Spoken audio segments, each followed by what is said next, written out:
Improvement Pill here. A study was conducted in 2014 at Princeton University where they separated a class into two groups. The researchers had each group take notes for a class in two different ways. The first group was told to take notes by hand, the old school method with a pen and paper, which was met with a lot of groans and complaints because, well, it requires a lot of effort, it's time consuming, and it cramps up your hands. The second group was told to take notes by typing it out on their laptop or phone or whatever device, which was a far more efficient way of note-taking. In fact, the second group on average ended up with twice the amount of notes after each class compared with the pen and paper group. Now, the purpose of this study was to figure out what method of taking notes would allow you to remember more of what was being taught. So at the end of the semester, the researchers looked at the overall test scores for all of the students in this class, and to their surprise, the kids who took notes by hand using the old school pen and paper method scored twice as well as the kids who used their laptops. That's a lot.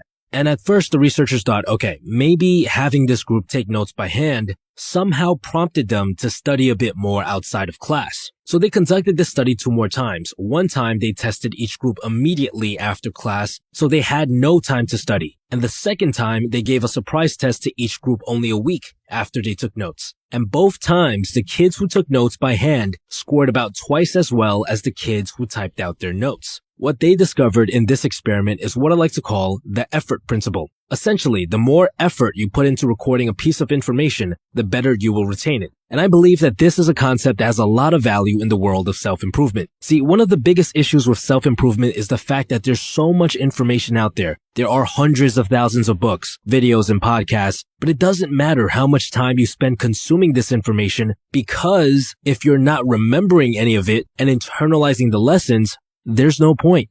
Now, I know, I'm someone who advocates listening to audiobooks a lot. I tell you guys to do it all the time. But to be honest, I don't think just listening to audiobooks is ideal. It's too easy. It doesn't require that much effort. In fact, back in the day, I would often find myself listening to an entire book and just 1 or 2 weeks later, barely remembering any of the key concepts. So today I'm going to show you a sort of note-taking mini habit that I created over the years that has allowed me to retain most of the key lessons from the books that I listen to.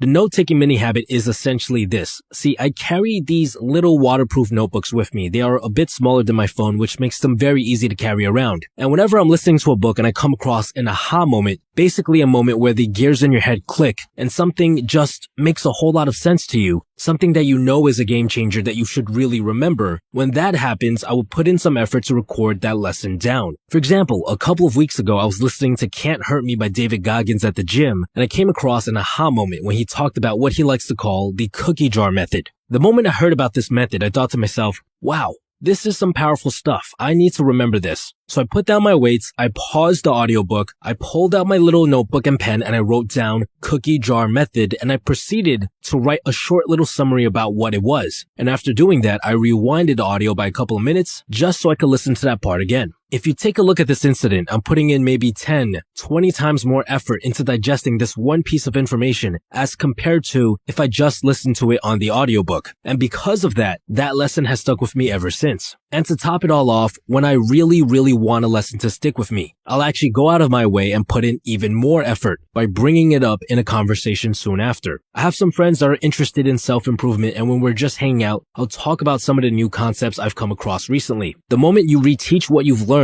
you're putting in additional effort, which will cause you to retain the information even more. This episode is brought to you by, you guessed it, Audible. Now that you know about the effort principle, you still have to read books in order to find powerful lessons that are even worth remembering. This is where Audible comes in. Audible allows you to find powerful lessons in places where you normally wouldn't be able to pull out a physical book. I listen to the audiobooks when I'm commuting on long flights, when I'm eating by myself, and when I'm working out. Go to www.audible.com/improvement pill or text improvement pill to 500 to get started today. You will get 1 free audiobook of your choice and 2 free Audible originals every single month. Of course, I recommend you guys to check out Can't Hurt Me by David Goggins. It is a very powerful book, jam-packed with powerful lessons that we should all remember. So definitely check that out. Besides that, guys, stay tuned.